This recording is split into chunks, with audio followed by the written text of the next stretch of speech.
Politik populisme Islam merupakan benalu bagi perjalanan demokrasi di Indonesia. Hal ini disampaikan pimpinan redaksi Jurnal Ma'arif Muhammad Sofan dalam acara diskusi dan peluncuran Jurnal Ma'arif edisi ke-33 bertajuk Populisme Islam dan Tantangan Demokrasi di Indonesia Pasca Pilpres yang dilaksanakan di Gedung Juang 45 Menteng, Jakarta Pusat. Sofan menyatakan beberapa tahun belakangan perkembangan populisme agama praktis mendegradasi ketahanan dan kedaulatan bangsa serta menggeser fondasi kerukunan antara umat beragama.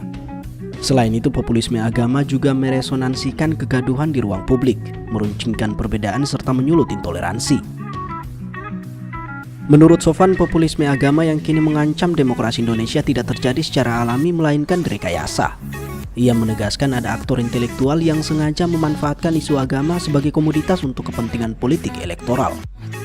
Menurutnya, para aktor sengaja menggunakan isu Islam untuk menyulut sentimen emosional dan spiritual masyarakat. Dalam konteks ini, tujuan para aktor adalah membenturkan rakyat Indonesia yang mayoritas beragama Islam dengan pemerintah.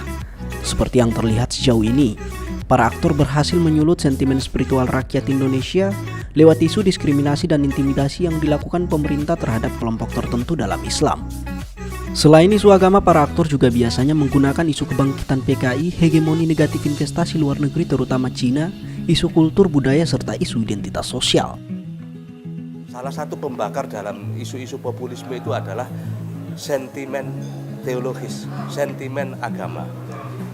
Kemudian isu-isu tentang PKI, isu-isu tentang hegemoni ekonomi misalnya dari Cina, isu-isu tentang kesejahteraan, isu-isu tentang diskriminasi kelompok dan lain sebagainya. Sofan menuturkan dalam menghadapi efek buruk populisme agama, masyarakat harus diberi pendidikan politik.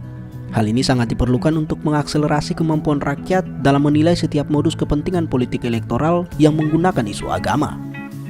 Selain itu juga diperlukan edukasi untuk memperkuat pemahaman masyarakat tentang moderasi agama. Islam adalah agama yang tidak membenarkan tendensi negatif tanpa ada sebab sah terhadap agama lain.